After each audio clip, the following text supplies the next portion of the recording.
আমি আমার পেটের সন্তানের কসম করে কইতেছি এই কাম বড় ভাইজান করছে। বড় ভাইজানই এই সন্তানের বাপ। সে আজকে ভালোবাসার প্রতিদিন হিসেবে কি দিয়েছে জানেন? ফুলের পেটে ওর সন্তান।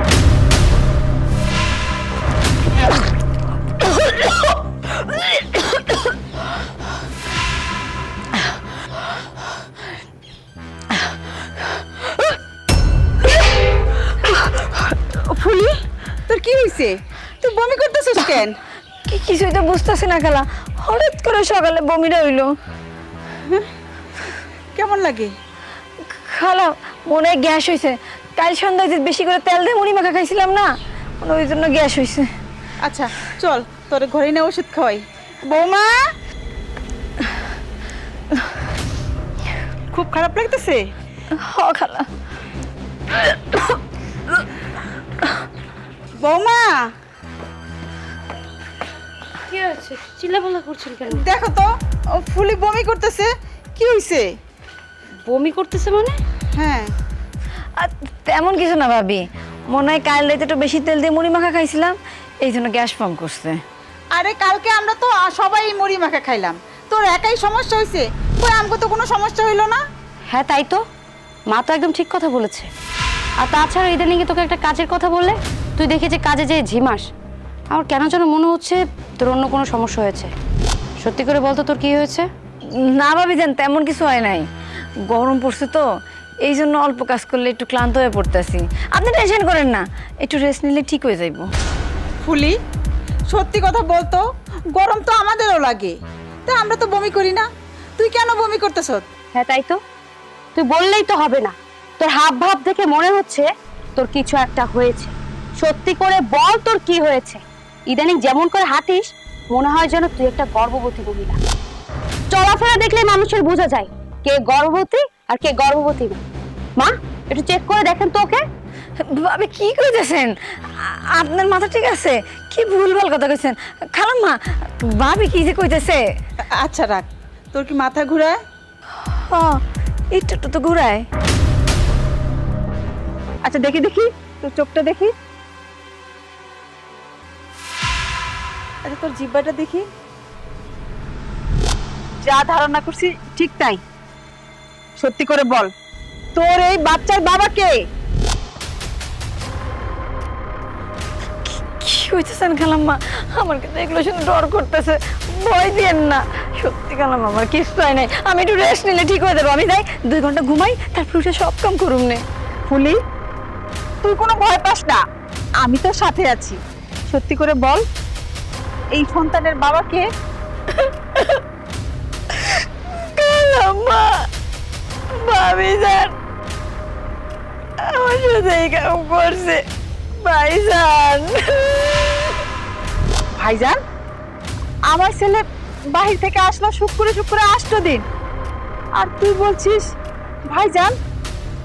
ফুলি, আমার ধৈর্যের লিমিট ক্রস করছে, তুই সত্যি করে বল। খালাম্মা, ছোট ভাইজান না, বড় ভাইজান। কি সব ফালতু কথা বলতেছিস তুই? হ্যাঁ, তুই যা বলবি আমি তা বিশ্বাস করে নেব? দেখ, তুই আমাদের বাড়ির কাজের মেয়ে, তাই মুখ সামলায় কথা বল। আমার সামনে এ ধরনের কাজ করতে পারে না। তুই বললেই তো আমি আর বিশ্বাস করবো না যে আমার জামাই এটা করে ছোট করেছে। না না ভাবি, বিশ্বাস করেন আমারে, আমি হাসা কইতেছি। এই কাম বড় ভাইজান করছে, আমি আপনাকে কইতাম না। এখন তো আমার দেওয়ালে পিঠ থেকে গেছে, সবকিছু জানাজানি হয়ে গেছে, আমি আর লুকায় রাখতে পারি নাই। তুই কি করলি? হ্যাঁ, তুই তো আমার কাছেও কইতে পারতি, কেন করলি না? হ্যাঁ, আমি কি করবো? আমি তো নিজেও বুঝবার পারি নাই যে এই অঘটন কইটা গেছে। মা, মা আমার কেন যেন মনে হইতেছে ও মিথ্যা কথা কইতেছে। আমার সাধারণ গোদানো সংসার দ্বারা ভাঙার জন্য সব কথা কইতেছে। দেখ ফুলি, এখনো সময় আছে, আর একটা মিথ্যা কথা কইস না, নাইলে কিন্তু আমি এটা কিছু করে ফেলবো, কই দিলাম। না না ভাবি যান, আমার বিশ্বাস করেন, আমি আমার পেটের সন্তানের কসম করে কইতেছি এই কাম বড় ভাইজান করছে। বড় ভাইজানই এই সন্তানের বাপ। আমি আপনাকে কইতাম না, কিন্তু এখন তো কোনো উপায় নাই না কইয়া। আমি কি করবো কোন? আমার কি দোষ?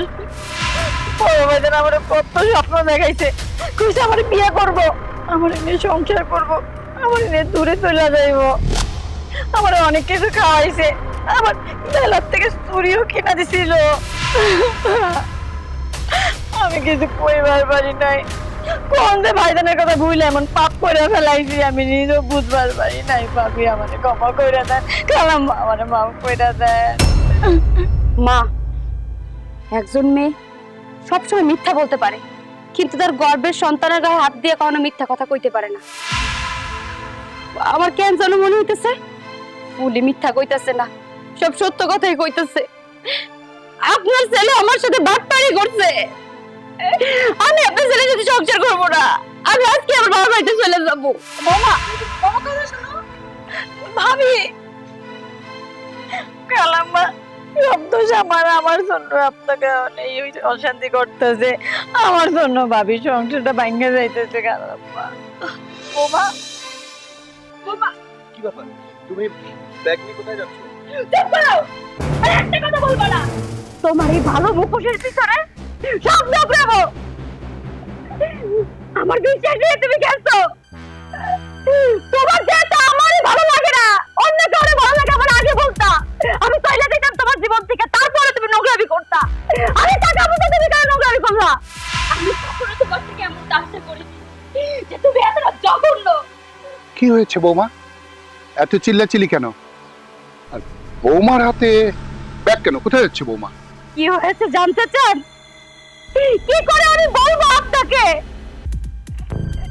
আপনার ছেলের সাথে এতদিন যাবত সংসার করছি, সে আমাকে সবসময় বলে আমি তোমাকে অনেক ভালোবাসি, কিন্তু সে আজকে ভালোবাসার প্রতিদিন হিসেবে কি দিয়েছে জানেন? ফুলের পেটে ওর সন্তান, ওরই অরজ্জার সন্তান, যা আমাকে শুনতে হচ্ছে, সহ্য করতে হচ্ছে। কিরে, ঘরে সুন্দরী এরকম বউ থাকতে তুই এই কাজের মেয়ে ফুলির দিকে নজর দিয়েছিস? ছি ছি ছি, আমি ভাবতেও পারি না তুই আমার সন্তান। তুই যদি বড় না হতিস আজকে থাপড়ে আমি তোর দাঁত ফেলে দিতাম। কি করেছিস তুই জানিস? এই, কেন কেন তুই এই কাজ করেছিস? কি হলো, চুপ করে আছিস কেন? উত্তর দে। হ্যাঁ হ্যাঁ, আমি পাপ করেছি, আমি অন্যায় করেছি, কিন্তু কেন করেছি জানো? করেছি তোমাদের পছন্দের এই বৌমার জন্য। ফুলের পেটে আমার সামনে, কিন্তু আমি কোনো পাপ করিনি। আমি জেনে শুনে জেনে বুঝে আমি ঠিক সিদ্ধান্ত নিয়েছি।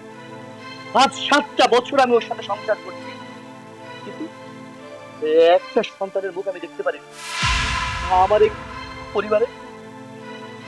এই পরিবারে একটা সন্তান দরকার। আমার তো ইচ্ছা জাগে যে আমি বাবা ডাক শুনি। আমি এমন কোনো ডাক্তার নেই, কবিরাজ নেই তোমার বৌমাকে দেখাই, কিন্তু সে